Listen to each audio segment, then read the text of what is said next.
दुनिया में ऐसे कम ही देश हैं जिनकी सीमा किसी और देश को छूती हो। ज्यादातर देश एक दूसरे से सटे हुए हैं। कई देशों में ऐसी समानताएं, आपसी भाईचारा और प्यार है कि ये तय करना मुश्किल हो जाता है कि ये देश एक दूसरे से अलग है भी या नहीं। कई देशों ने तो सीमा पर दीवार, फेंसिंग या किसी भी तरह की बंदिश नहीं लगाई है और लोग बिना किसी रोक टोक के इधर उधर हो जाते हैं। ये सब सुनकर भारत के लोगों को पाकिस्तान सीमा जरूर याद आती होगी, क्योंकि जो युद्ध के हालात इन दो देशों के बीच है, उनसे हर शख्स डरता है, चाहे वो पाकिस्तानी हो या हिंदुस्तानी। इन दो देशों के बीच तनाव इतना बढ़ गया है कि सीमा पर खड़े जवान भी एक दूसरे को शायद गोली चलाने के इरादे से ही देखते हैं। लेकिन भारत की और भी सीमाएं हैं जो अन्य देशों से जुड़ती, वहाँ हालात काफी अलग है। यहाँ तक कि भारत का एक हिस्सा इस कदर दूसरे देश से जुड़ा है जहाँ लोग सुबह की चाय भारत में पीते हैं और डिनर पड़ोसी देश में करते हैं।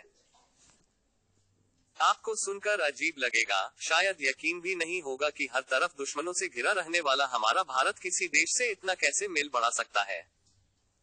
हम आपको बता दें कि देश के उत्तर पूर्व सीमा पर स्थित नागालैंड राज्य के मून जिले में एक ऐसा गांव बसा है।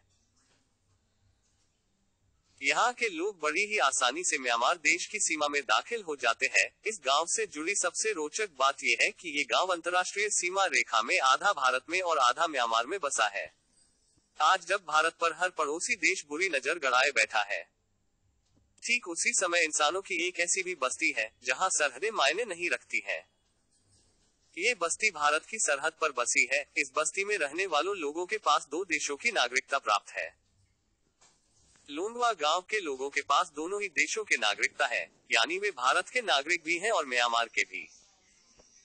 यहाँ घर ऐसे बने हुए हैं कि परिवार के लोगों का खाना तो म्यांमार में बनता है, वहीं घर के लोग भारत में आराम करते हैं। यह खूबी इस गांव को दूसरों से अलग बनाती है। सबसे आश्चर्य की बात है कि गांव के मुखिया का एक बेटा म्यांमार की सेना में सैनिक है।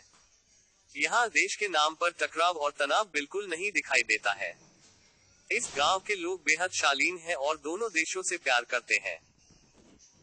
ये गांव पूरी दुनिया को अमन और चैन का संदेश दे रहा है कि सरहदें कड़वाहट के लिए नहीं, बल्कि अमन और शांति के लिए होती हैं।